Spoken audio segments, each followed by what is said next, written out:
Opa, eu tô gravando aqui, não tem problema. Então tá bom. Então, vamos lá. Boa noite, meu nome é Luciana Lessa Rodrigues. Eu dou aula aqui numa universidade em Atlanta, que se chama Georgia State University, porque Atlanta fica no estado da Geórgia. E eu estou num departamento de comunicação, né? E aí eu vou também dar uma explicada para vocês, assim, do porquê que não é o departamento de comunicação, de distúrbios, né, da comunicação. Vocês vão entender ao longo da apresentação. Porque eu vou falar da formação do fonoaudiólogo nos Estados Unidos e, né, o contexto que eu estou também nesse processo aí, né, da formação dos alunos.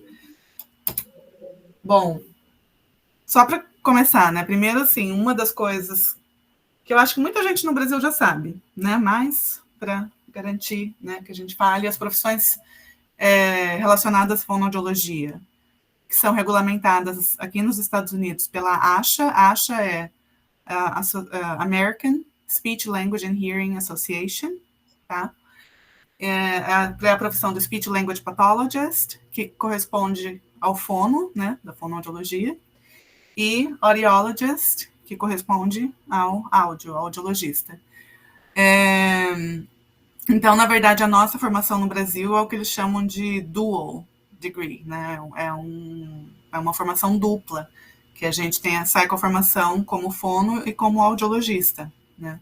Aqui a formação é separada e hoje eu vou falar do fono, da Speech Language Pathologist, porque é o contexto em que eu tô. Aqui na Georgia State eles nem têm o programa de doutorado, na verdade, que precisa para audiologista, né? Então, assim, a gente não tem um programa. Tem um programa que uma colega minha, ela coordena, que é para assistente de audiologista, né? Então, e assim, elas têm que fazer bem poucas disciplinas, acho que são 5 disciplinas, e um treinamento para poder trabalhar sob a supervisão de um audiologista que é certificado, né? Mas, assim, é uma atuação bem limitada, só pode fazer mesmo coisas para apoiar, né, o audiologista. E tem também isso na fono assistente. Mas aqui na Georgia State, na universidade em que eu estou, a gente tem o programa, né, de formação para as alunas, depois que saem, né, do programa, continuarem o processo de certificação pela ASHA, certo? Então, eu vou falar hoje do processo de certificação para Speech Language Pathologist, que seria a área de fono, né? Bom, gente, isso aqui tá em inglês, mas a gente vai dar um jeito, tá? Então, assim, certificação de SLPs, né? Que geralmente a fono aqui, que é chamada de Speech Language Pathologist, é uma abreviatura, né? Para fono, aqui é SLP, de Speech Language Pathologist. Então, a certificação de SLP da fono, né? Ela tem vários requerimentos. Então, e quando os alunos completam, né, esse processo de certificação, elas adquirem o que se chama aqui do CIS, que são os Cs, né, da certificação, que é o CCC, que significa Certificado de Competência Clínica, Certificate of Clinical Competence, em Speech Language Pathology. Né? Lembra que tem diferentes certificados para certificações, para fono e para áudio. Né? Então, esse processo que eu vou explicar hoje é o processo para fono, para a área de fono, linguagem, não para audiologista, tá bom? Então, assim, eu peguei, né, algumas informações do site da ASHA, que é a última atualização que eles tiveram, né, para os critérios da certificação foi em 2020, aqui. Então, assim, durante a graduação, existem diferentes possibilidades, né? Os alunos que já sabem que o que eles querem é fazer, né, um mestrado em fono, seguir essa carreira. Eles podem escolher a graduação já na área de fono, que aqui pode ser, tem diferentes nomes, né? Speech Language Pathology Program, pode ser Communication Disorders, Communication Sciences and Disorders. Então, assim, tem diferentes nomes. Então, pode fazer uma graduação nessa área. Mas, basicamente, o que a ASHA requer é que, né, que tenha essa educação aqui, essa formação, né, durante a graduação. Então, assim, na universidade que eu estou, por exemplo, até por isso que eu falei, né, eu estou no departamento de comunicação, é meio esquisito, é porque a gente não tem uma graduação em fono. A gente tem uma graduação que é em comunicação, e dentro disso os alunos escolhem as disciplinas para se preparar para, né, se candidatar para o mestrado. Então, elas escolhem as disciplinas de fonética, aquisição de linguagem, ciência da fala, anatomia e fisiologia, né, de fala, audição, linguagem, neuro. Que mais? Elas têm que fazer, eu falo elas, gente, desculpa, porque a maioria são as alunas. Aqui também é o mesmo padrão. Tem muito pouco homem, né, na profissão e na minha sala de aula, então eu estou acostumada a falar das alunas. Mas, enfim, embora fono e áudio seja separado, né, tem disciplinas de áudio que os alunos têm que fazer, mas são disciplinas básicas, de introdução à ciência da audição. Então, assim, deixa eu ver se... Aqui, por exemplo, um dos standards, né, um dos critérios seria fazer disciplina na área de estatística, biologia. Isso aqui é tudo disciplina que tipo, é introdução a esses tópicos, não é uma disciplina avançada, né? Então, é introdução à estatística, biologia. Em física, geralmente a gente recomenda uma que tem aqui, que é física da fala e da música, que aí já meio que dá uma introduzida, né, nas questões de ciência da fala. E social behavioral, geralmente a gente recomenda disciplinas na psicologia, ciências sociais, né? Mas essas são disciplinas introdutórias, aí mais relacionadas, né? Já começa a ficar um pouco mais específico para fono, seria nesse outro critério aqui, que é comunicação humana básica, processo de deglutição, acústica, psicológico, desenvolvimental, linguístico, bases culturais, tudo isso é voltando para comunicação and swallowing, tá? Porque, gente, eu estou tentando fazer uma tradução aqui na hora, mas é basicamente communication and swallowing, né? Tudo isso aqui, aspectos biológicos, neurológicos, acústicos, psicológicos, desenvolvimentais, linguísticos e culturais da comunicação e da deglutição. Demorou para eu fazer essa tradução. Então, é isso, elas vão fazendo as disciplinas que eu já comentei aqui, as básicas aí, que geralmente a gente faz no primeiro e segundo ano, né, no Brasil. E aí, fazendo essas disciplinas, elas podem se candidatar para o programa de mestrado. Então, assim, as alunas que têm uma graduação, que já tem o nome, né, graduação em Speech Pathology ou Communication Disorders, elas podem simplesmente mandar, né, a inscrição delas, e isso conta, né, porque geralmente esses programas de graduação têm que seguir esses critérios. Então, isso já conta como elas tendo adquirido esses critérios. Aí, só para vocês terem uma ideia, antes de eu falar do mestrado, como aqui na minha universidade, por exemplo, porque elas não têm a possibilidade de fazer uma graduação específica em fono, essas são as disciplinas que os alunos têm que fazer para poder se candidatar para o mestrado, tá? Então, a fonética, aquisição de linguagem, introdução, né, a fono, essa communication disorders é basicamente a introdução à fono. Ciência da fala, isso aqui seria mais para questão de educação, né, de alunos especiais, porque lembra que aqui as escolas públicas precisam ter fonoaudiólogo na escola, né? Então, a área de educação é uma área onde tem mais fonoaudiólogo trabalhando, então elas têm que, né, fazer pelo menos uma disciplina aqui, né, mas na área de educação, anatomia e fisiologia, aplicado à fonoaudiologia, seria isso aqui. Introdução à audição, à ciência da audição e suas desordens. Ai, gente, desculpa, às vezes o português e o inglês vai assim, distúrbios. E reabilitação audiológica. Ops. Reabilitação auditiva. Aí, tá vendo? E aqui são essas disciplinas que eu falei que são mais básicas. Dá para você ver até pelo número, não sei se vocês percebem aqui, mas esses números aqui são as disciplinas de primeiro e segundo ano.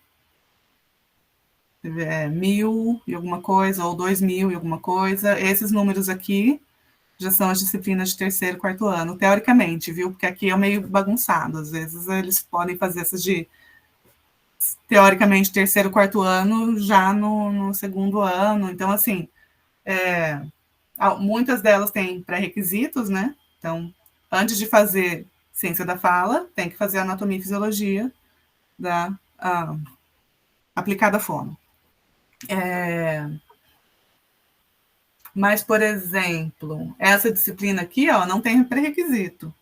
Então, os alunos aqui, eles podem, assim, no primeiro ano deles, já fazer. Não tem um currículo igual a gente tem no Brasil, todo mundo vai fazendo junto, né? As mesmas disciplinas, né? Que eles vão escolhendo e meio que vai de acordo com o que pode fazer, assim, né? Se tem pré-requisito ou se não tem, eles já podem fazer uma disciplina mais avançada já no começo. Mas deixa eu voltar. Isso só para vocês verem, assim, né? O que quer dizer esses primeiros critérios aqui da ASHA.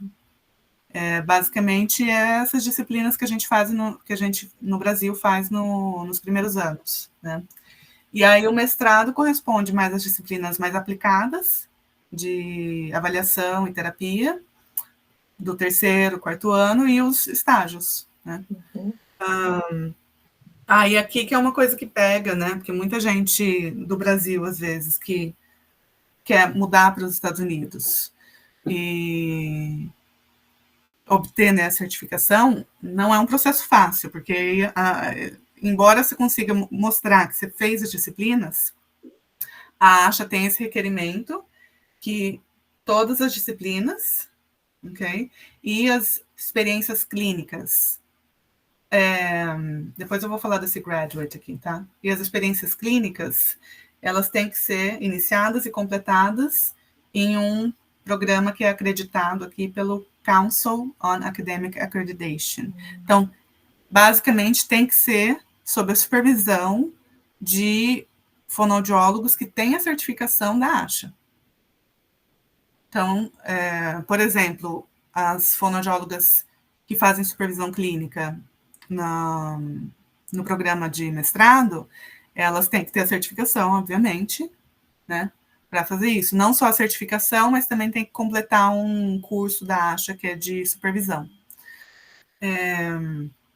Aqui, só para comentar, né, na terminologia, aqui, quando a gente fala de graduação, eles chamam de undergraduate. E quando a gente fala em pós-graduação, que é o nosso, né, o mestrado está na pós-graduação, eles chamam de graduate. Isso aqui seria o undergraduate, é antes de você ter um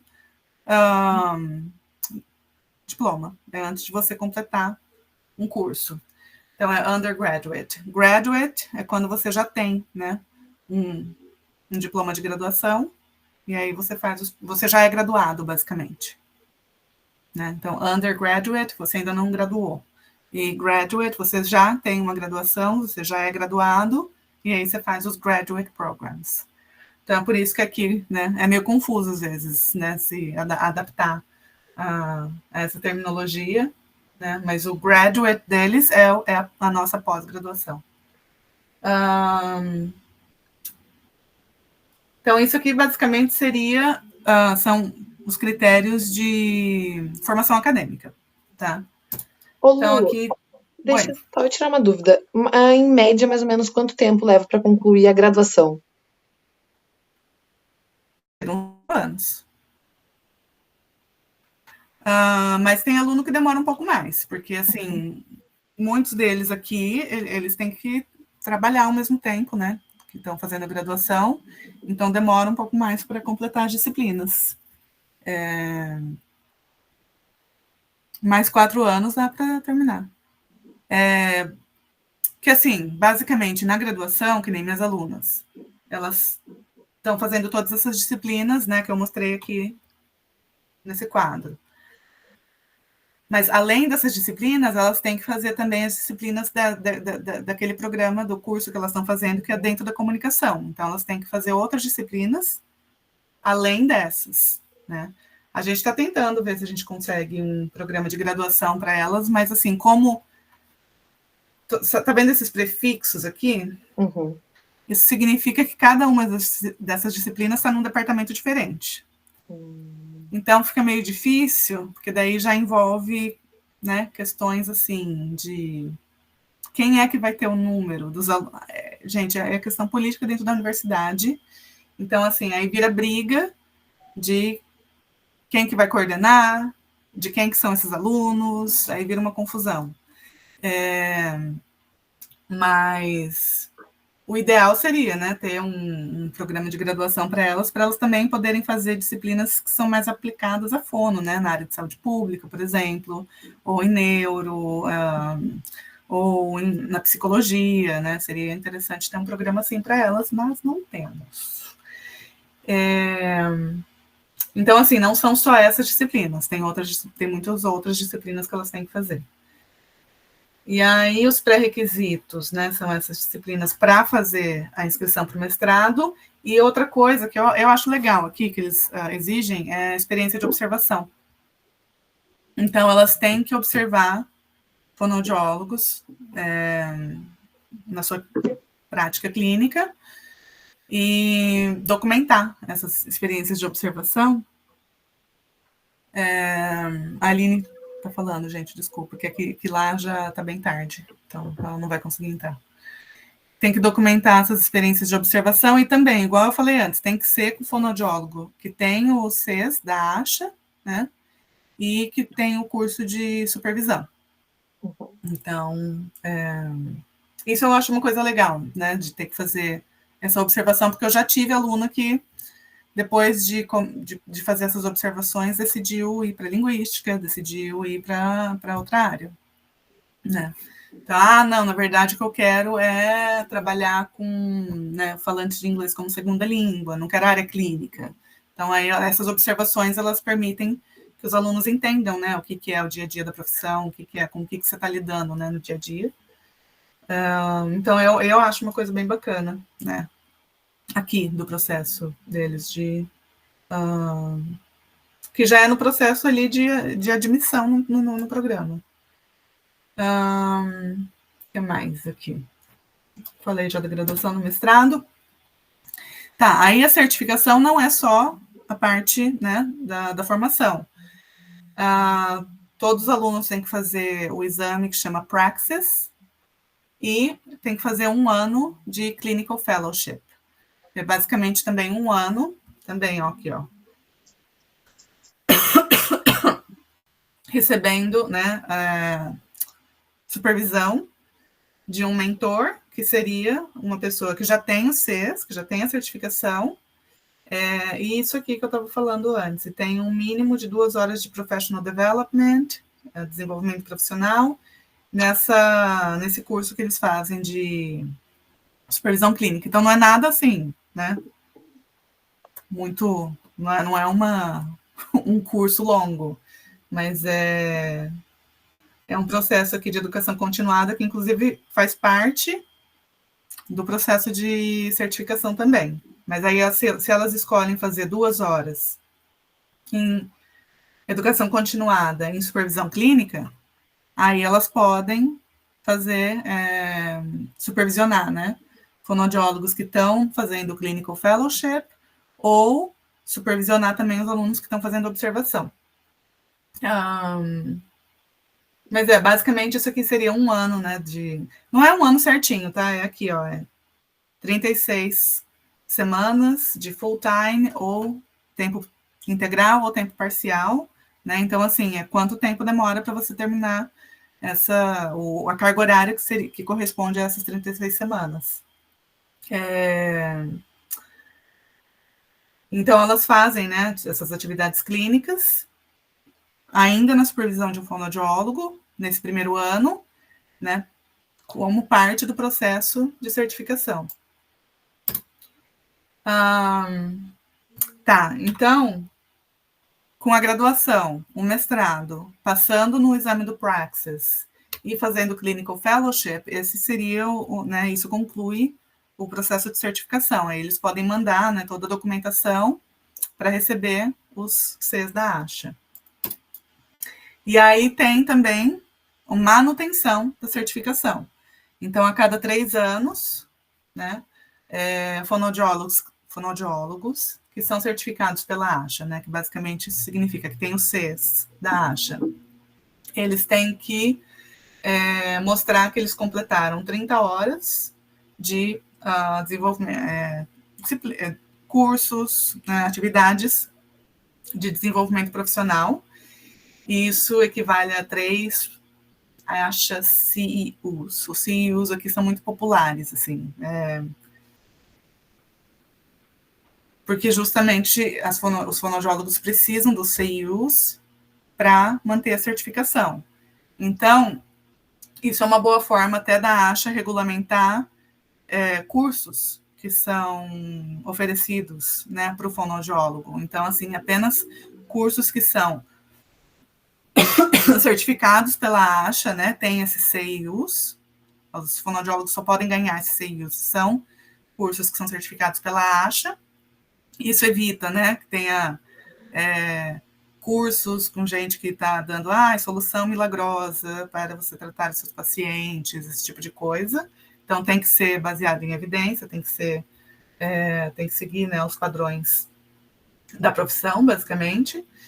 E, dentre essas horas, tem que fazer um mínimo de 1 em ética e 2 horas em competência cultural, prática responsiva. DEI é o Diversity, Equity and Inclusion. Ok? E deixa eu pensar. Esse requerimento aqui do DEI, ele é relativamente novo. Ele começou, se eu não me engano, em 2022, 2023. Tá?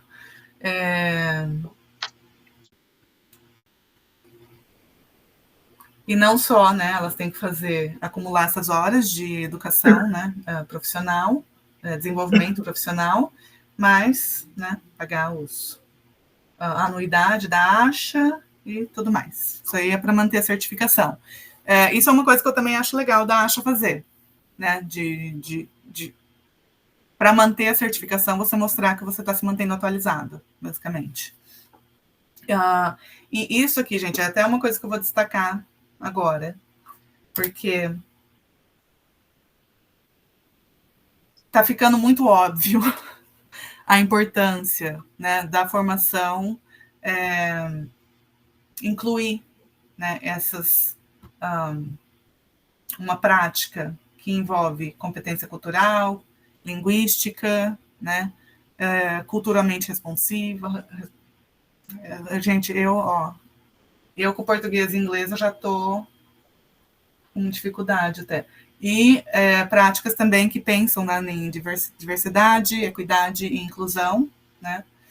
E aqui eu coloquei, os requerimentos começaram no período de 2023 a 2025, lembra que é a cada 3 anos, né? Então, isso aqui é relativamente novo, porque está ficando cada vez mais óbvia essa necessidade, né, de uma prática ser mais responsável em relação à diversidade cultural, à diversidade linguística. Então, assim, tem muitos desafios na profissão em relação a pacientes, né, que, em relação à variação dialetal e em relação a pacientes que são bilíngues ou multilíngues. Basicamente porque a gente não tem essa representação na profissão, né? Então, tem uma falta de diversidade entre os profissionais. Isso aqui é uma publicação de 2019, que mostra que 92% tá vendo a sigla de novo, SLPs, né? Se identificam como branco, 95% como não hispânico ou latino, das foi bem ruim, né? Você podia ter colocado 6% hispânico ou latino. Aqui está mais de 100%, tá? A gente sabe. Na publicação aqui está escrito que é porque eles arredondaram os números, por isso que acaba ficando mais de 100%.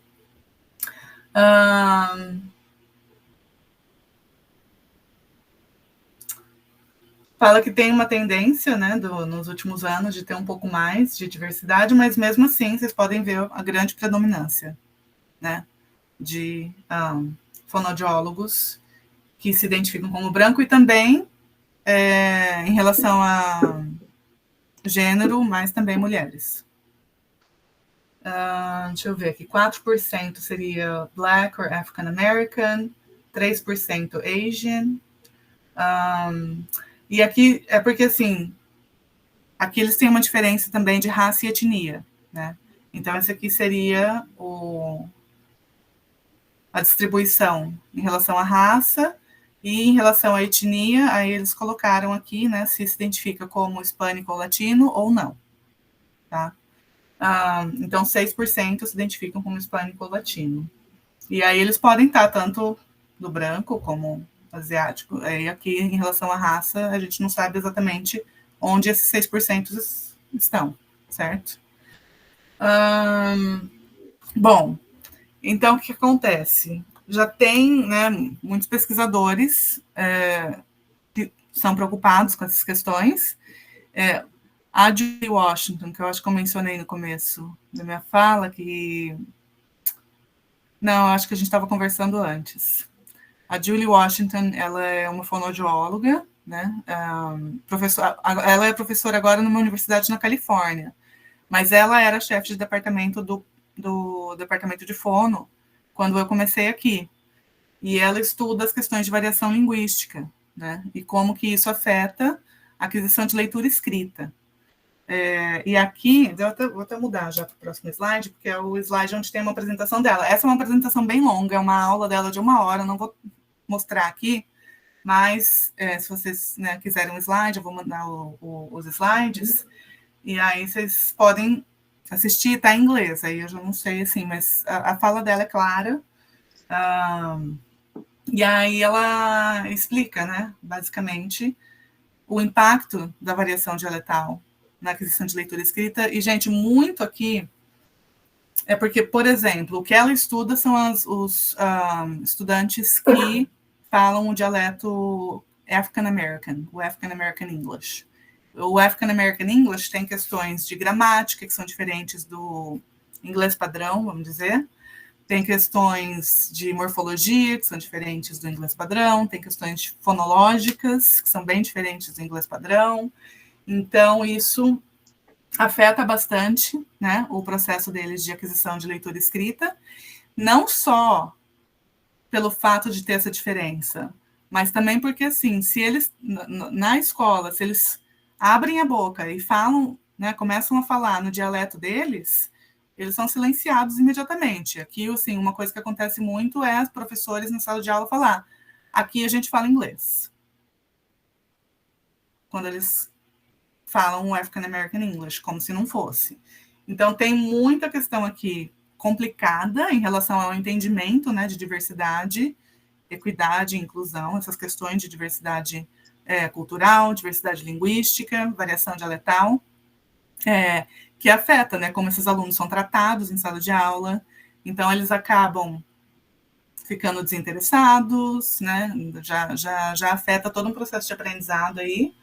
Então, basicamente, a gente vê assim, que muitos profissionais não sabem nem lidar, não sabem dar o apoio necessário, né, para crianças que falam um dialeto que não seria o dialeto considerado padrão, né?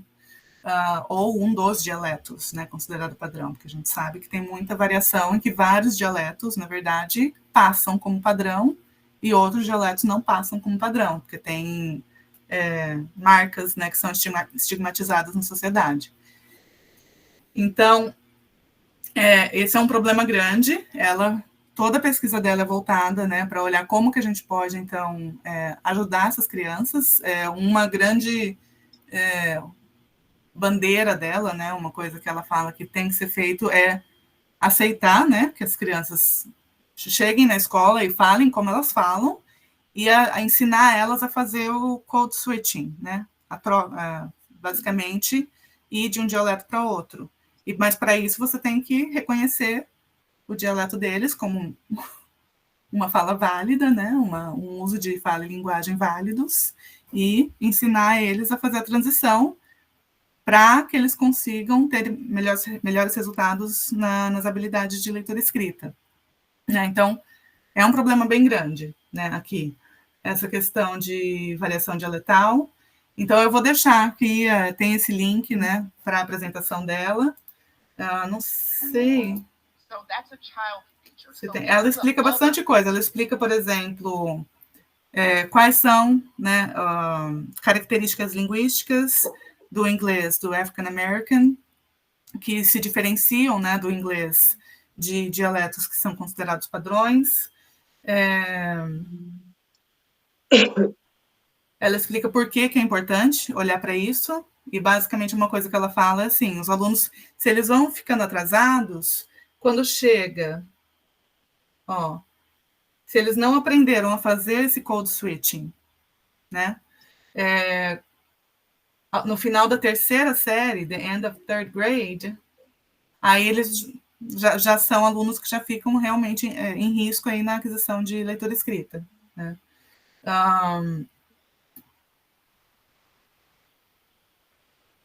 Deixa eu ver.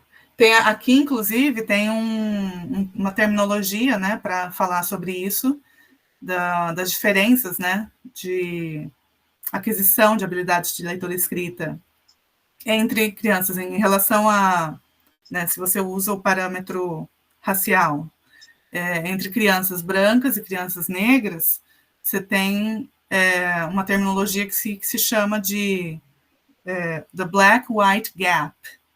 O gap é basicamente a distância, né, entre um e outro. Porque é tão grande, acaba, né, tendo uma consequência tão severa, né, na aquisição de habilidades de leitura e escrita deles, que existe, né, aqui esse black-white gap nas habilidades de leitura e escrita. Mas a Julie, gente, ela é fenomenal. Se vocês conseguem entender inglês, assim, assiste a aula dela, que ela realmente, essa é a área que ela se dedica, e agora que ela está na Universidade da Califórnia, ela fica, o que eu sei que ela está fazendo, assim, ela viaja pelo país todo, dando essas palestras para educadores, né, para tentar ter algum efeito aí, né, no processo de educação, né, das crianças. E aí, outra questão também, né, deixa eu ver se eu consigo voltar. Não. Outra questão, que também é um desafio nessa profissão, na profissão da fono nos Estados Unidos, pela falta de diversidade entre profissionais, é a questão de crianças bilíngues e multilíngues. Né? E, assim, eu não sei quantas vezes eu já recebi ligações e pedidos de ajuda, porque a fono da escola do meu filho está mandando parar de falar português em casa. Então, tanto que faz uns 2 meses, eu acho, eu fiz até um encontro, assim, com várias mulheres que estão em Nova York, e elas são mães, elas têm filhos, e estão tendo, né, muitos problemas nesse processo de manter, né, o português ali como língua adicional, né, para as crianças. Tem uma terminologia que se usa aqui nesse caso, né, quando a criança adquire uma língua adicional quer dizer adicional ao que é basicamente a língua mais falada, né, no país, uma língua adicional pela família se chama de língua de herança, né? Então é o heritage language. Então o português como língua de herança, elas estão tentando, né, fazer esse trabalho de manter o português como língua de herança, e às vezes acontece de encontrar profissional que não está preparado e que não sabe apoiar, né, essa decisão, necessidade também, né, porque muita gente, por exemplo, eu não tenho filho, mas assim, mudei para cá, eu sozinha, minha família não veio junto, né, então, se a gente tivesse filho, português tem que estar aqui, porque assim, e a comunicação com a família no Brasil, né, porque se não tem o português, basicamente corta, meus pais não falam inglês, né. Então, assim, é uma questão bem séria, porque não é só uma questão de, não vai aprender o português, perdeu uma língua. Não, você perde toda uma conexão com, né, membros da família e você não consegue. Assim, quando a gente fala sobre isso em sala de aula, eu tenho muito aluno que, assim, eles ficam magoados, né, com a família, pela família não ter ensinado para eles a língua materna dos pais, né? E aí eu explico, gente, tem muita pressão, né? Aqui nos Estados Unidos tem muito programa que ainda a gente tem muita consequência daquelas coisas do English only, né? Apenas o inglês pode ser usado. Então, ainda mais meus alunos, que agora estão com uns 20 anos de idade e tudo mais, pensa como que era para os pais deles, quando eles eram criança, né? Essa mensagem, né, de que você não pode adicionar uma língua além do inglês, que isso vai atrapalhar o desenvolvimento de linguagem e tudo mais, era muito forte. E a gente ainda encontra profissionais que fazem esse tipo de coisa, né? Mas, assim, basicamente, o que eu sempre falo né, para elas, não existe isso de, né, pelo menos para os profissionais que estão atualizados, né, eles sabem que isso é uma coisa que não se pode fazer, porque isso basicamente vai contra também os direitos de comunicação de um indivíduo e da família. Então, você está tirando toda uma língua, você está tirando uma possibilidade de comunicação, você está tirando conexão, né, com a família. O que eu comentei das minhas alunas, eu já tive aluna que chorou em sala de aula, porque eu nunca consegui me comunicar com a minha avó, a gente tem festa em família, eu fico isolada dos meus primos, né, dos meus primos, que só falam a língua adicional, né, das pessoas mais velhas da família, que também, né, se comunicam por essa língua. Então, é um problema que, assim, não é só a questão de, não desenvolveu essa língua, mas afeta toda a vida, né, na verdade, dessas crianças. Então, é um problema bem grande na profissão, porque se você olha para esse gráfico de novo, né, e vê que você tem uma predominância de fonoaudiólogos brancos. Aqui a gente não tem, na verdade, a porcentagem de quantos deles falam ou não outra língua, né? Porque, lógico que também pode ser que eles falem outra língua, mas, enfim, não é fácil de achar profissionais bilíngues também na profissão, tá? Essa aqui é a aula da Julie, que eu já mostrei um pouquinho, uma parte aí, mas é uma aula grande de 1 hora, então, assim, se vocês tiverem tempo, se vocês conseguirem entender o inglês, vai lá, porque a Julie, ela é fenomenal. E esse vídeo aqui é um vídeo de 3 minutos, então eu vou passar aqui para vocês verem. Quanto tempo que a gente ainda tem, será? Porque eu sei que o Meet, ele... Eu acho que ainda tem uns 10 minutos, não apareceu nada. Então tá bom. E aqui ela fala, né, de desenvolvimento bilíngue. E basicamente, gente, o que ela vai falar aqui é que, assim, o processo de diagnóstico, porque o que acontece muito aqui é isso, de a criança, quando começa a ir para a escola, né, se a criança é exposta só ao português, por exemplo, em casa, porque os pais são brasileiros, estão falando português, porque na verdade é isso que tem que fazer. Você tem que, basicamente, dar uma bombada, né, nessa língua adicional, porque depois que a criança fica mais velha, vai para a escola, o inglês vai ganhar, não tem como, né? Então, assim, tem que dar uma reforçada mesmo na língua, se chama língua da família, né? Aqui tem uma terminologia que é muito usada, que é o home language, a língua que se fala em casa, né? E, assim, precisa, né, de muita atenção, porque a criança, a hora que ela sai ali do núcleo da família, é o inglês que vai dominar, não apenas pela quantidade de exposição que tem no inglês, né, fora ali de casa, mas também tem uma certa pressão social, né. Então, a criança que fala uma língua adicional, ela quer se ajustar ao inglês, né, ela não quer ser diferente das outras crianças. Então, que é coisa da criança, né, gente, normal. Mas os pais têm que saber mais ou menos como lidar com isso. Então, o que ela fala aqui é que quando vai para a escola, e os profissionais já começam a ficar de olho, né? Porque, não fala muito inglês, né?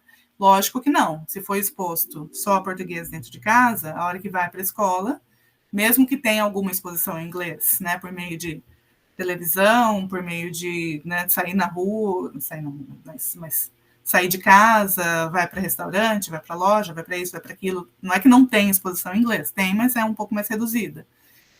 Comparado a uma criança monolíngue do inglês. Então, assim, não tem como. É lógico que vai ter, né, habilidade de inglês que não se compara. E quando os profissionais começam a fazer isso, uma coisa importante é que, assim, tem que avaliar as duas línguas. E esse é um desafio, porque, assim, e se você não tem profissionais, então, que podem fazer essa avaliação? Uma coisa que eles fazem aqui de estratégia é usar intérpretes. Então, o profissional ainda conduz, né, a avaliação, e aí tem um intérprete que ajuda a fazer, né, a tradução. Mas mesmo assim, também é possibilidade de que naquele distrito onde tem aquela escola, você não vai conseguir achar um intérprete para uma língua específica. Mas o que acontece é, se você não consegue avaliar as duas línguas, você não pode fechar um diagnóstico de distúrbio de linguagem, porque basicamente o que ela vai falar aqui é que, assim, distúrbio de linguagem, se afeta uma língua, vai afetar a outra. Não tem um distúrbio de linguagem que afeta o inglês, mas não afeta o português, né? Numa criança bilíngue. Também que, né, adquirir uma língua adicional não faz com que o processo de aquisição de linguagem seja mais lento, né? Então, para crianças que começam a ser expostas a duas línguas já desde o início, a gente vê que os processos, né, de as idades, né, de aquisição de linguagem, né, balbucio, a primeira palavra, vocalizações, tudo mais, seguem basicamente a mesma média, assim, da aquisição monolíngue, né. Crianças que são expostas a uma língua em casa e depois são expostas a inglês, elas muito rapidamente elas já fazem esse ajuste, né? Em uma questão de 1 ano aí elas conseguem chegar perto, né, das outras crianças. Nunca vai ser igual ao monolíngue, gente, porque assim, você está adquirindo duas línguas diferentes, seu vocabulário, por exemplo, para essas crianças, né, que estão sendo expostas a português em casa e inglês mais na escola, tem o que se chama de vocabulário, vamos dizer, conversacional, que acontece mais em casa, no dia a dia, e tem o vocabulário acadêmico, que é o que eles aprendem na escola. Então, o vocabulário conversacional, né, do dia a dia, é melhor, geralmente, nesse momento, né, da vida, pelo menos, no português, e o vocabulário acadêmico no inglês. Vocês percebem até eu, gente, eu estou muito acostumada, meu vocabulário acadêmico é que ele já mudou. A dominância meio que deu uma mudada para o inglês. Às vezes, para eu voltar para o português, eu tenho que ficar pensando, porque eu faço, às vezes, essas traduções que viram cognato, que não é a expressão certa.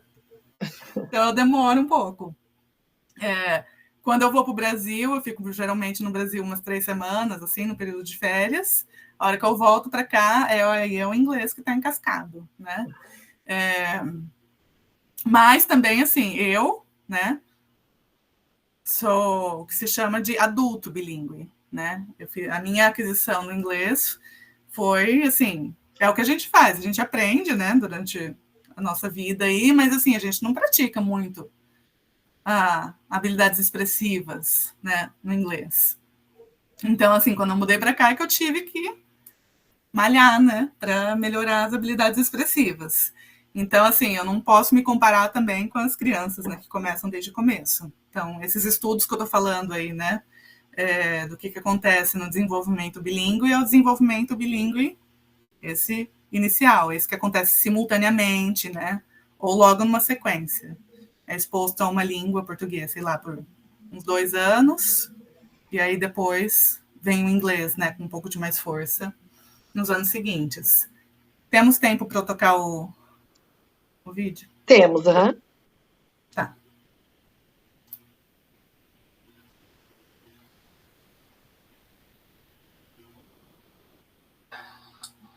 Generally speaking, no. If there's not a problem in the first language, we wouldn't expect there's a problem in the second language. Aqui fizeram uma pergunta para ela que não apareceu, mas ela está falando, no geral, a gente não pode falar, né, que se não tem um problema na primeira língua, você não vai esperar que tenha um problema na segunda língua. Então, assim, na segunda língua, se essa segunda língua é o inglês, é uma questão ali de aquisição de segunda língua. Não é um distúrbio de linguagem. Então, para os fonoaudiólogos, eles têm que estar preparados para fazer essa diferenciação de diferenças, né, no processo de aquisição de linguagem e distúrbio, né? Então, se uma língua não está afetada, você não pode falar que tem um distúrbio, mas só nessa língua, né? That is, for bilingual individuals, communication disorders typically manifest or show up in both languages. Que é o que ela está falando. Para crianças bilíngues, um distúrbio de linguagem vai aparecer nas duas línguas. Eu não sei como bem vocês conseguem escutar esse áudio. That's it. So if a child has developed Spanish on par and in a timely manner, consistent with that of their peers, then we wouldn't expect a problem with English, or we wouldn't expect struggles with English to be attributed to communication disorders. Mesma coisa. For example, if you have a classroom full of fifth grade children who speak English as their first and primary language, and they're in a classroom where they're learning French as a second language, we would expect lots of different variation in their abilities. Some kids would pick up French very quickly and very easily. Other children may struggle with it, but we wouldn't anticipate that the struggle was due to a communication disorder per se.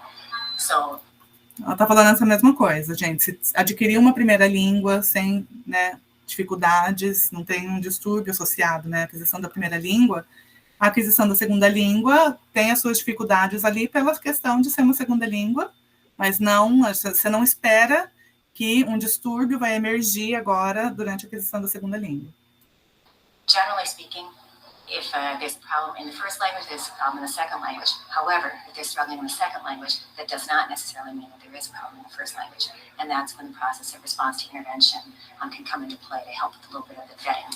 Well, historically, parents who recently immigrated here were really told to stop speaking English and stop speaking their home language and speak only English with their children.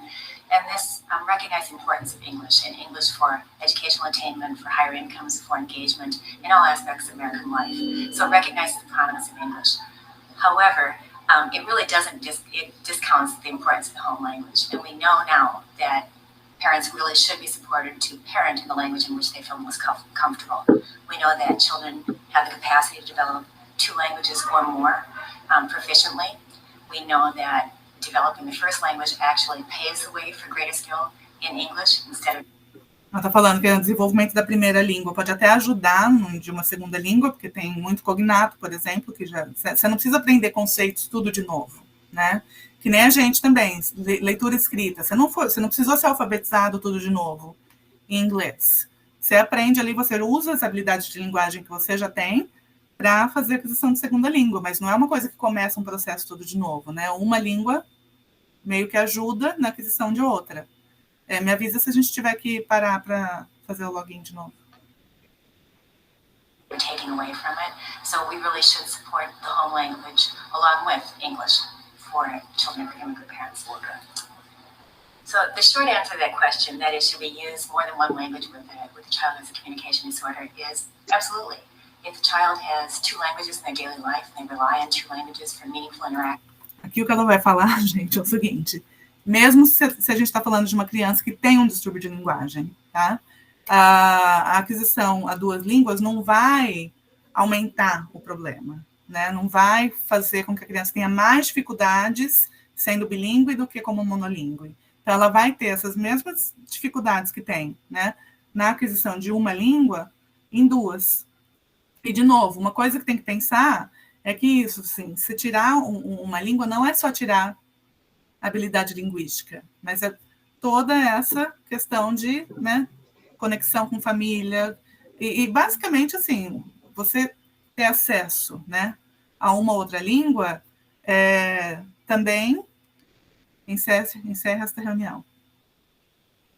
Não, ela só mandou o link caso a reunião encerre, mas eu acho que não vai encerrar. Não recebi nenhum aviso aqui. Acho que vai passar da 1 hora. Beleza. Que tem toda uma questão cultural também, assim, que você aprende por estar imerso nessa outra língua, né? Então, por exemplo, meu marido, ele fala português, mas tem muita coisa, gente, que acontece em mídia social, de meme, tudo que é tão difícil para eu traduzir para ele, porque ele não está imerso, né, na cultura. Mas, assim, ele gosta muito de música brasileira, então a gente consegue assistir programas de TV em português juntos. Então, tem toda uma conexão que a gente tem também, que é possível, né? Porque, né, a gente compartilha basicamente as duas línguas, né?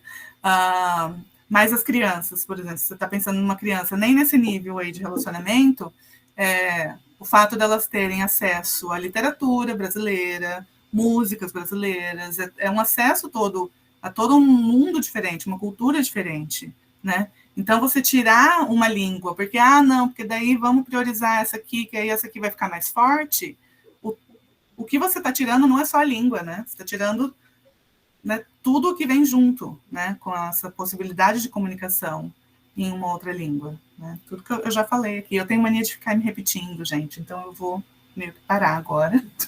Aqui, acho que o último são só as referências.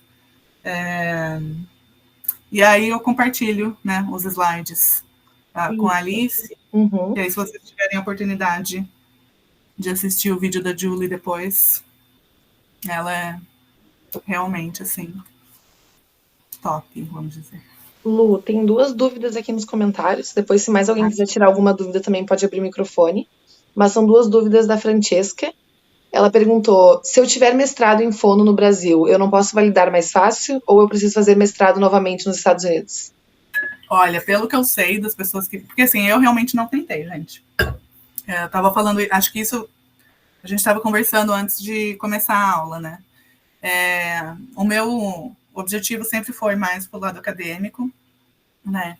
Então, eu não tentei, mas daquele grupo de mães de Nova York que eu estava falando, por exemplo, uma delas, quem me contatou foi uma amiga da Aline, inclusive, que está em Nova York. Ela se mudou, não sei exatamente como que foi o processo dela, mas ela fez o mestrado de novo, e ela tinha formação, agora, eu não lembro se ela tinha mestrado, mas o nosso mestrado não é igual, né? Que o mestrado deles é um mestrado clínico, não tem que fazer dissertação, né? Basicamente, isso não é um requerimento do mestrado, é um mestrado profissional, vamos dizer. E pelo que eu sei, né, das experiências de pessoas que se mudam, tem uma aluna da Unesp que fez também um mestrado na Unesp com a minha ex-orientadora de lá, e ela está aqui e ela está nesse processo agora. A gente está vendo o que a Asha vai falar para ela. O problema, como eu mostrei naquele slide, é que, assim, você vê que o que eles falam toda a pós-graduação, né, todo o mestrado tem que ser completado sob a supervisão de um fonoaudiólogo que tem o CES da ASHA. E também as experiências clínicas têm que ser supervisionadas por um fonoaudiólogo que tem o CES da ASHA. Então, pelo menos para a certificação da ASHA, né, esse seria o processo. Então, assim, o que eu vejo das pessoas que mudam é que não adianta, o que dizem, assim, são 2 anos. 2 anos vão passar, você fazendo a certificação ou não, então faz. Mas aqui, como existe também, né, essa demanda, por exemplo, de profissionais, especialmente bilíngues, tem também a possibilidade de trabalhar em escola com certificação do estado. E aí, aqui é os Estados Unidos, gente, cada estado vai ter critérios diferentes, né? Mas tem estado, por exemplo, que eles permitem fonoaudiólogos que só têm a graduação e chama de speech teacher. Então, assim, a certificação, sem ser pela ASHA, mas por cada estado, pode ser, né, que já dê mais abertura. Eu realmente não sei direito, assim, do que eu sei das pessoas que se mudam. A certificação da ASHA, geralmente ela te dá mais flexibilidade, que você pode mudar para qualquer lugar, né? E você tem a certificação, e essa certificação você carrega, né, com você. A ASHA tem acordos com outros países falantes de inglês, né? Canadá, Inglaterra, Austrália. Então, assim, pessoas que têm certificação nesses outros países, tem mais, não lembro agora todos, eles têm uma facilidade, né, para fazer a transição para a certificação da ASHA. Mas eles não conseguem entender o fato da gente fazer a nossa prática clínica, por exemplo, o estágio clínico, na graduação. Uhum. Não entra na cabeça deles, é uma loucura. Tanto que, assim, eu fiz a graduação em fono, mestrado e doutorado na linguística, tem uma das minhas colegas, ela insiste em falar que eu sou linguista.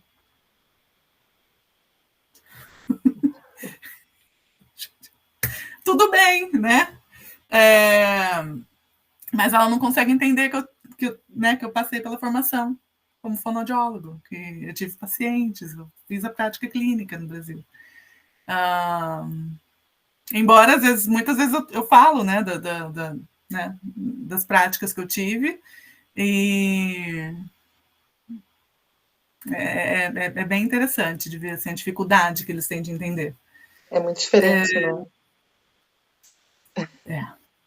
É uma dificuldade de entender e também tem uma questão aí também cultural, né, do inglês. Sim. Acho que eu fechei. Cultural dos Estados Unidos, vamos dizer. Aí tem outra pergunta também.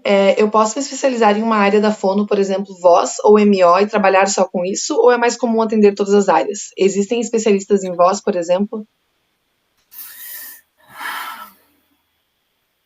Aí você teria que, por exemplo, tem as fonos que trabalham em escola, né? Assim, a grande quantidade, né, de fono, a predominância que existe é que vai trabalhar em escola com as crianças, com articulação, fluência, leitura escrita, na escola, beleza. E tem também muitas, as que não querem ir para essa área educacional, geralmente o que elas querem ir para o hospital, né? E aí trabalha mais com voz, com deglutição, linguagem adulto, né? Mas se você está no hospital, você tem que basicamente cumprir a demanda que vem, né? Você não pode ficar escolhendo muito. Quando você já tem um certo nível de experiência, né, anos aí de experiência, o que você pode fazer para se especializar mais é abrir uma clínica, né? E aí numa clínica particular, aí você já pode ser mais seletivo, vamos dizer, né? E aqui eles não têm exatamente esses cursos de especialização, igual a gente tem no Brasil, mas, dependendo do que você escolhe para fazer nos seus CEUs lá, naqueles Continuing Education, né, educação continuada, né, você pode focar numa área específica e se manter atualizado naquela área, basicamente, né? Mas seria mais numa prática clínica, né, num particular, que você tem mais esse luxo de escolher, vamos dizer. É essa a pergunta? Era isso. Acho que não tem mais ninguém com perguntas, dúvidas. Tem alguém que falou aqui de vídeos de fonoaudiólogos que conseguiram validar com o mestrado do Brasil mais fácil. Geralmente trabalhar como assistente de fono, isso a gente consegue. Mas aí elas fizeram... Pode me mandar esses vídeos? Eu tenho medo de gente dando informação errada na internet. Oi, eu posso tentar encontrar e mandar, sim. Tá. É que quando eu falo disso, eu tendo a ser... A minha tendência é umas fonos que falam que se a gente tiver um mestrado... elas falam que se a gente tiver um mestrado no Brasil, a gente consegue validar mais fácil. A gente só tem que fazer um período de assistência para completar as horas, de trabalhar como assistente de fono. Talvez seja aquele ano de Clinical Fellowship. E daí depois você já consegue trabalhar daí como fono mesmo, daí não precisa mais ser assistente, você só precisa completar as horas, né, como assistente, né, como você já tem o mestrado no Brasil, aí já conta também, e aí é mais fácil, menos tempo você leva para conseguir trabalhar como fono. Quando eu falo disso, eu tendo a ser mais conservadora, vamos dizer, pelo que vem da ASHA.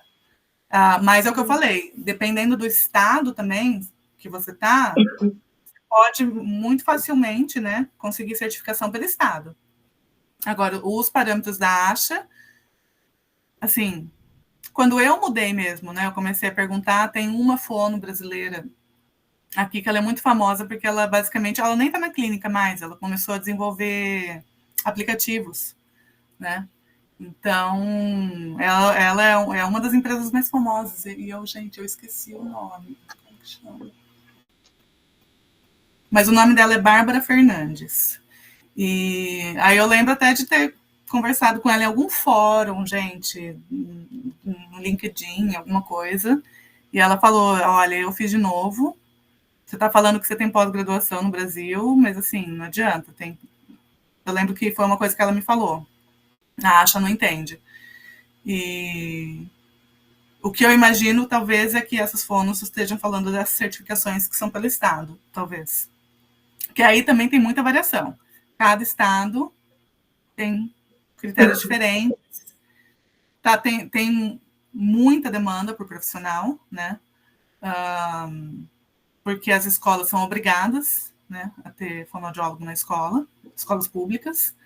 E então, assim, pode ter, né, já está tendo um movimento de um pouco mais de flexibilização, pelo menos né, nas certificações nos estados. Aí já assim, a da ASHA ela já é um pouco mais difícil, realmente. Sim, nesse vídeo ela fala que se você tiver o mestrado, mais fácil, aí você precisa fazer o Praxis, com certeza, né? Ter a certificação. Uhum. Isso, aham.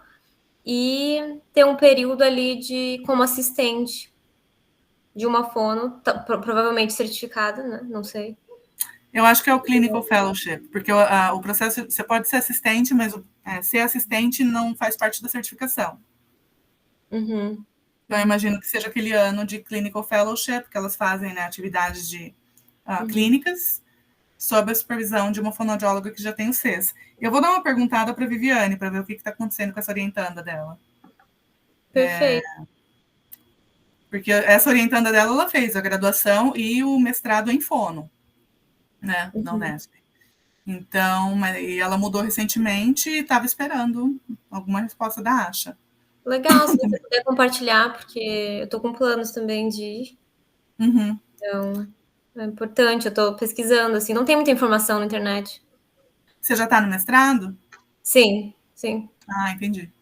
Estou fazendo.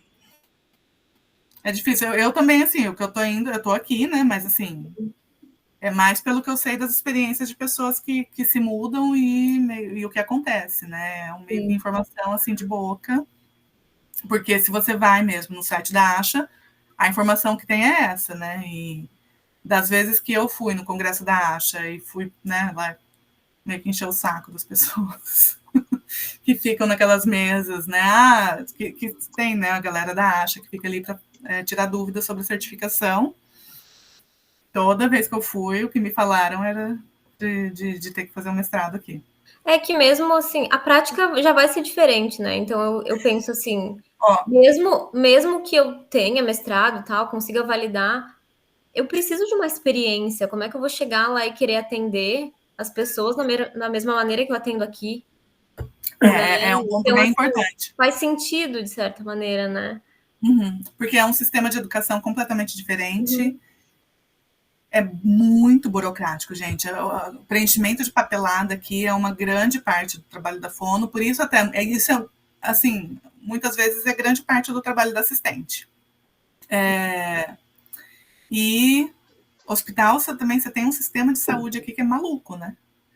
Então é difícil, né? Eu pensar numa prática que você consiga simplesmente transferir assim, mas pode ser que, né, dependendo da formação, a ASHA aceite que, né, você precisa fazer aquele 1 ano de treinamento sob a supervisão de um profissional. O problema é que esse CFY, CFY, Clinical Fellowship Year, 1 ano de Clinical Fellowship. Se você faz numa área específica, se você faz num hospital, por exemplo, sob a supervisão de um fonoaudiólogo lá, aí você não vai ter a formação na área de educação. Então, realmente, eu não sei, eu não conheço pessoalmente alguém que conseguiu fazer essa transferência assim. Acho que faz alguma exigência de teste. Pronúncia de inglês, já ouvi alguns países que não validam diplomas. Não sei bem se é por causa da fonética, gente. Mas tem... eu acho que isso também é parte do processo delas, né, enfiarem pessoas que falam línguas além do inglês, né,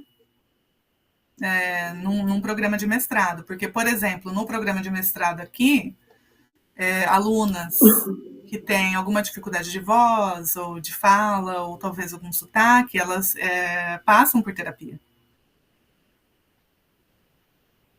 Assimilação é a ideia aqui, gente.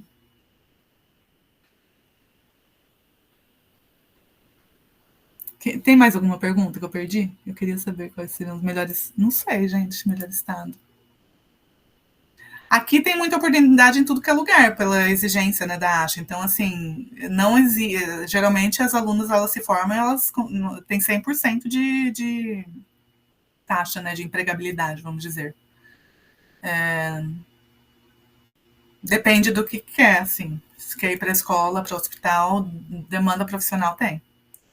A questão é, talvez, em que estado você gostaria mais de morar, em questão de clima, em questão de, né, população, se você quer mais diversidade, menos diversidade, né, porque aí tem muita variação disso aqui nos Estados Unidos. Então, assim, saber para onde está indo é importante.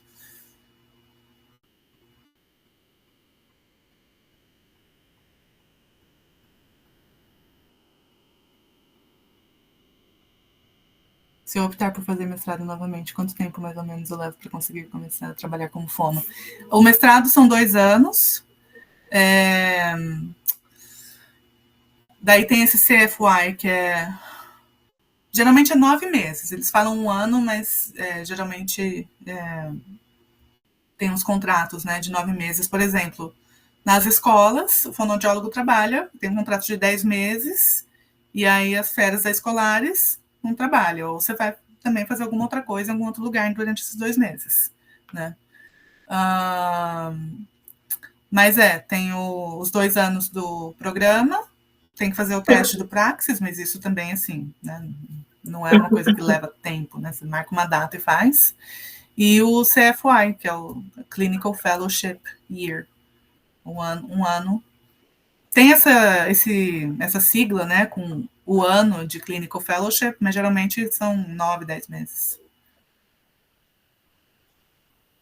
E aí, né, manda papelada para certificação. E esse processo de CFY, você já está também trabalhando, basicamente trabalhando, é o seu primeiro ano de trabalho como fonoaudiólogo, mas sob a supervisão de um fono ainda. É basicamente esse processo de você tira a carta, e você tem uma carta temporária, e aí depois você renova permanente, vamos dizer. Mas aqui acontece isso, na verdade, que aqui não sei se vocês sabem, mas com 16 anos que já podem tirar carta, mas nesse período, né, antes dos 18 anos, tem a carta, mas só pode dirigir com um adulto do lado, com alguém que, né, maior de 18 que tenha a carta de motorista. É mais ou menos isso. Você pode ser fono por 1 ano aí no começo, mas com a supervisão de um fonoaudiólogo com certificação. Como é importante isso, né, Lu? A gente está vendo bastante aqui no Brasil estudantes na graduação já trabalhando como fonoaudiólogo na clínica sem supervisão. Está acontecendo muito isso aqui no Brasil. Uhum. Não sei se em todos os estados, mas aqui em Florianópolis, Santa Catarina, está acontecendo bastante. Assim, alunos de 2ª fase, 3ª fase já atendendo como fonoaudiólogo formado sem supervisão, assim, uma supervisão só nos primeiros meses, depois largados assim na clínica trabalhando. Fazendo trabalho de fonoaudiólogo. E ganhando 1/10. Então, eles são contratados por uma fonoaudióloga, é isso? Isso, o fonoaudiólogo é responsável pela supervisão, né, mas a clínica acaba colocando muita demanda e o estagiário acaba assumindo o papel da fonoaudióloga e a fono segue o atendimento com as crianças e o estagiário atendendo sozinho.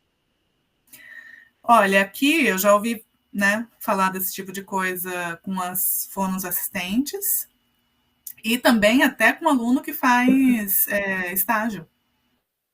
Aluno de graduação mesmo. Então, assim, tem um lugar, por exemplo, que a gente geralmente mandava os alunos para fazerem observação, que uma das clínicas, né, uma das professoras que fazem supervisão clínica no programa, ela falou, gente, para de mandar aluno para lá, que está acontecendo isso, eles estão colocando aluno para atender. Então não é só aqui.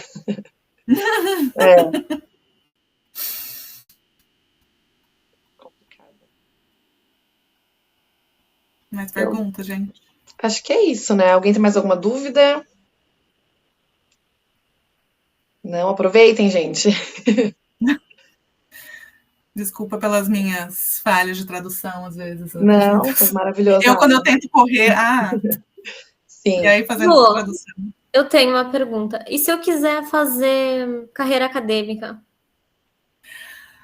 O que eu fiz, por exemplo, foi fazer a validação dos meus diplomas pela WES, que é WES, World Education Services. E, assim, talvez pelo fato, né, de ter sido em universidades que estão dentro de um ranking, assim, que se compara às universidades americanas, a minha certificação foi equivalente. Tem pessoas que eu conheço do Brasil que tentaram, né, fazer equivalência, não da fono, tá? Mas de outras áreas, e, né, teve a recomendação de fazer disciplinas aqui. O que eu, particularmente, estando dentro do universo da educação americana, acho um pouco complicado, porque aqui tem uma coisa assim que se chama de grade inflation, inflação de nota. Então, todo mundo espera um A, e aí o que elas reclamam? Gente, porque não consegui um A, não sei o que lá, e aí a nota da disciplina inclui coisas que eles chamam de créditos extras, bônus, pontos bônus. Então, que elas já esperam que esteja incluído, né, nas disciplinas. Ou, eu não fiz essa atividade, você pode me dar outra para ponto extra? Então, assim, geralmente não, né? Mas elas estão muito acostumadas com esse tipo de coisa. Então, aqui tem esse fenômeno, né? Que vem muito dessa coisa americana de tem que ser excelente, né? E aí, mas o que acontece é que daí eles criam esses mecanismos de chegar no A sem, na verdade, fazer o que precisa para chegar no A. Então, eu acho complicado, na verdade, né, essas avaliações, assim, né, que eles fazem de universidades de fora, que não usam, né, essas mesmas estratégias de inflação de nota. Vocês podem ver que eu tenho, né, uma certa opinião sobre isso, mas talvez, né, por você estar fazendo sua formação na federal, né, numa universidade federal no Brasil, você consiga fazer, né, a validação da sua formação como graduação e mestrado, e aí isso você manda para a ASHA. Você falou da acadêmica, né? Com o mestrado, você consegue da disciplina de graduação na fono. Com o mestrado aí dos Estados Unidos. Aí, se eu conseguir validar... Não, o mestrado daqui você precisaria para fazer certificação clínica. O mestrado, se você tem um mestrado, que você pode, às vezes, dar disciplina como professor, o que chama aqui de adjunto, que é quando você dá uma disciplina por semestre, por exemplo. Geralmente, para você se candidatar para uma vaga, né, como professor de um departamento, aí você precisaria de um doutorado. Mas, assim, a gente tem muita fono aqui que tem um mestrado, não fez o doutorado, e que acabam dando disciplinas, assim, um semestre, né, como que a gente chama de part-time, né. Geralmente, quem tem bastante experiência no hospital, com distúrbio de deglutição, às vezes são chamadas, né, para dar disciplina de swallowing disorders. Ou de anatomia, por exemplo, né? dependendo das necessidades assim, da universidade, você pode fazer isso. Para uma vaga, né, permanente, geralmente tem o requerimento do doutorado. No programa de mestrado, se você tem a certificação clínica da ASHA, aí você pode, por exemplo, se candidatar para vagas de clinical supervisor, supervisor clínico. Então, eu tenho muitas colegas que estão no programa de mestrado, elas dão aula no programa de mestrado, e elas não fizeram um doutorado, elas fizeram um mestrado, né, a prática clínica, tem experiência clínica, lógico, e elas supervisionam as alunas na prática clínica. Legal. Uhum. Que é diferente, pelo menos, eu não sei como que é a experiência de vocês aí no Brasil, mas para mim, a supervisão clínica eram as professoras, né, que davam as disciplinas mesmo, que faziam a supervisão clínica. Não tinha outras, né, assim, que eram contratadas só para supervisão clínica. Aqui tem essa divisão. Bom, eu vou tentar no que vem, daí eu posso até... Depois eu conto para vocês. Uhum. Casar, eu ainda vou perguntar para a Viviane o contato da Gisele também. Que aí talvez... porque ela está justamente nesse processo. Ela quer ir para a área clínica. Legal, né? legal. Então, eu sei que ela mandou documentação para a ASHA e estava esperando uma resposta. A última vez que eu falei com a Viviane, que, né, nossa professora da Unesp, foi isso que eu ouvi. Então, não sei se já tem alguma notícia, alguma resposta. Legal, se puder mandar depois para as meninas, se puder compartilhar. Tá bom. Obrigada, Lu. Imagina. Encerrar, então, que a gente passou bastante do tempo.